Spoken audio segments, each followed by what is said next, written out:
Buenos días chicos, en el vídeo de hoy vamos a llevar a cabo la resolución del problema 1 dentro del examen de física PCE de 2019. Vamos a ello. En el problema 1 nos dicen que en el modelo clásico del átomo de hidrógeno el electrón describe una órbita circular de radio r alrededor del protón que se considera fijo, como se ha representado en esta figura. En el apartado A nos piden calcular la fuerza gravitacional y la fuerza eléctrica sobre el electrón debido al protón. Discutir si la fuerza gravitacional será relevante en este caso. De acuerdo, en primer lugar vamos a ir a calcular nuestra fuerza gravitacional, que viene dada, como bien sabréis, por la fórmula G por la masa del protón por la masa del electrón entre el radio de la órbita al cuadrado. Todos estos datos vienen dados en la tabla que nos proporciona el propio problema. Eso sí, hay que tener cuidado porque, por ejemplo, aunque la constante esté bien dada, las unidades de masa vienen en gramos y nosotros debemos darnos cuenta que siempre los tenemos que tener en kilogramos, con lo que a la hora de colocar nuestra masa del protón, que es la siguiente que viene, no será 1,67 por 10 a la menos 24, sino a la menos 27.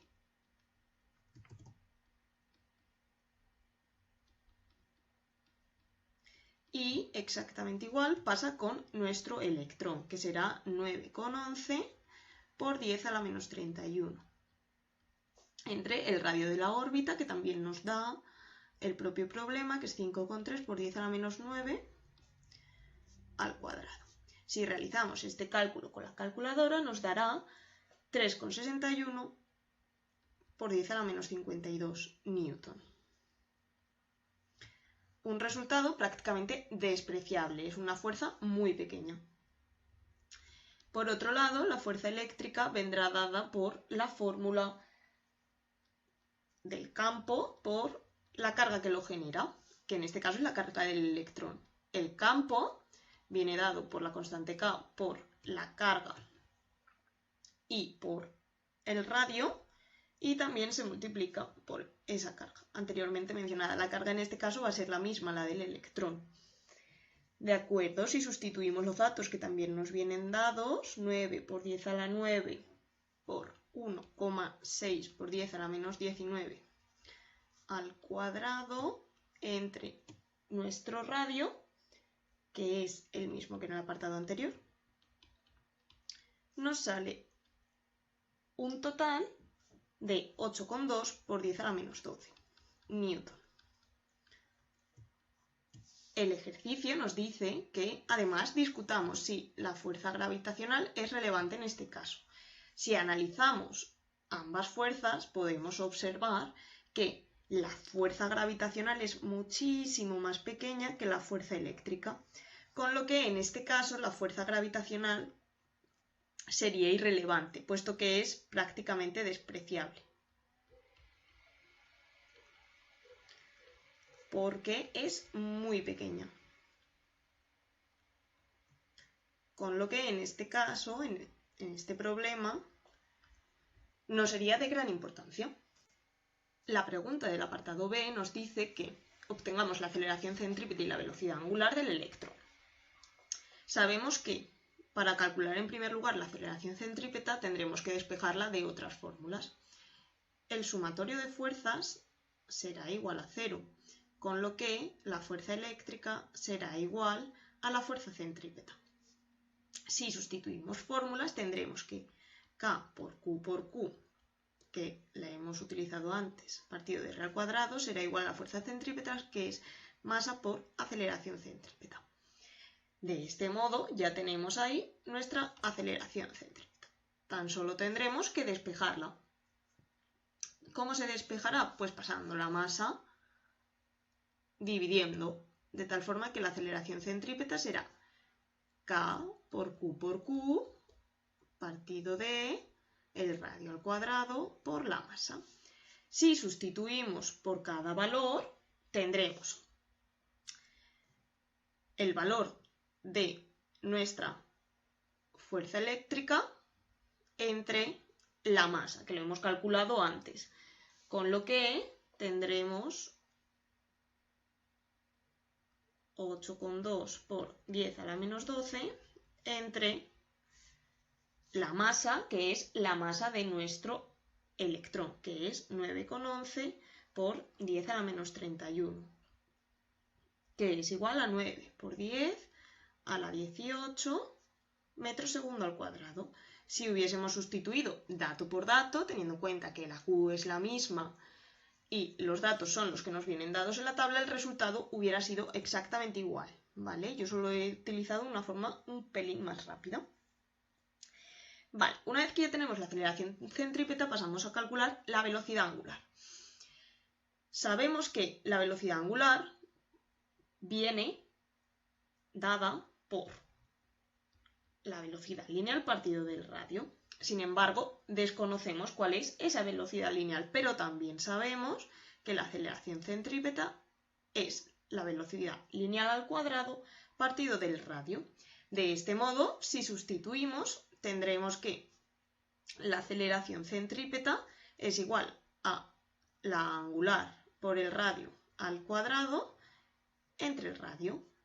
Y de este modo se nos quedará que la aceleración centrípeta será W al cuadrado por el radio. Si despejamos nuestra velocidad angular, se nos quedará la raíz cuadrada de la aceleración centrípeta entre el radio. Y tan solo nos queda sustituir la aceleración centrípeta, vale, como hemos calculado en el apartado anterior, 9 por 10 a la 18 metros segundo al cuadrado. Y nuestro radio, que es el mismo que hemos estado utilizando en todos los apartados anteriores, es 5,3 por 10 a la menos 19. De este modo, nuestra velocidad angular es 4,12 por 10 a la 13 radianes segundo. Y ya estaría nuestro apartado B terminado. En el apartado C nos dice que obtengamos la velocidad orbital del electrón y compararla con la velocidad de la luz. Aquí hay un pequeño error en el enunciado. Sería compararla y no comprarla. De este modo, tenemos que compararla con la velocidad de la luz y si nos vamos a nuestra tabla, la velocidad de la luz está al final y viene dada en kilómetros segundo. Y tenemos que tenerla en metros segundo, porque nuestra velocidad siempre vendrá dada en el sistema internacional. De forma que la velocidad de la luz no será 3 por 10 a la 5, sino 3 por 10 a la 8. Para tenerlo en cuenta al final del problema. Nos pide que calculemos la velocidad del electrón. En el apartado anterior hemos tenido que conocer su fórmula para despejar la velocidad angular. Entonces, sabiendo que la velocidad angular es 4,12 por 10 a la 13 y nuestro radio, el mismo de todo el rato, que es 5,3 por 10 a la menos 9, podemos decir que nuestra velocidad es 2,18 por 10 a la 5 metros partido segundo. De este modo, nuestra velocidad, la velocidad del electrón, es muchísimo más pequeña que nuestra velocidad de la luz, puesto que la velocidad de la luz es 3 por 10 a la 8. Esto quiere decir que nuestra velocidad, la velocidad del electrón, no es relativista, porque es más pequeñita que la velocidad de la luz.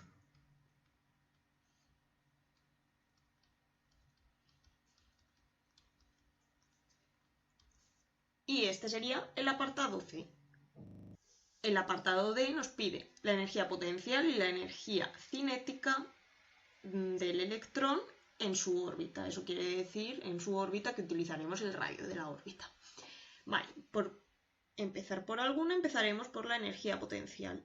La energía potencial eléctrica, que es lo mismo que V, viene dada por la fórmula menos K por las cargas partido del radio sin el cuadrado. Entonces, la K, que nos la da en este apartado de las tablas, viene dada por 9 por 10 a la 9, que es la constante de siempre, y las cargas, como siempre, las dos del electrón. Porque nos pide esto viene, acordaos, del campo, y el campo lo genera el electrón y nos pide la energía potencial del electrón. Por eso aquí también tenemos la carga del electrón, que era 1,6 por 10 a la menos 19 y lo pondremos al cuadrado. Partido de nuestro radio, el radio de órbita, que es 5,3 por 10 a la menos 9. Y si realizamos este cálculo tendremos que nuestra energía potencial es menos 4,35 por 10 a la menos 20 julios.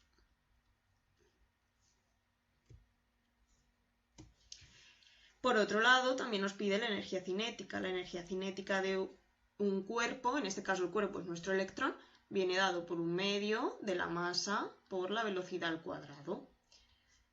La masa del electrón, que nos venía dada en la tabla, es 9,11 por 10 a la menos 31, acordaos que hay que pasarlo a kilos, por la velocidad al cuadrado, que la hemos calculado en el apartado anterior, y es la velocidad lineal, la velocidad orbital, no la velocidad angular, que viene dada al cuadrado. En nuestra fórmula, si calculamos esto, tendremos que nuestra energía cinética es 2,16 por 10 a la menos 20 julios. En el apartado D, el último ya de este problema, nos dice que obtengamos el trabajo mínimo para desplazar nuestro electrón de forma que se libere, es decir, liberarlo de la atracción del protón. Vale, el trabajo mínimo vendrá dado siempre por un incremento negativo de la energía potencial, es decir, menos incremento de energía potencial. Siempre siendo el incremento de energía potencial, la energía potencial final menos la energía potencial inicial. Pero, ¿cuál es la final? Nuestro protón se va a liberar de esta órbita, de forma que se va a ir a un radio infinito, es decir, se va totalmente de la órbita a una distancia infinita.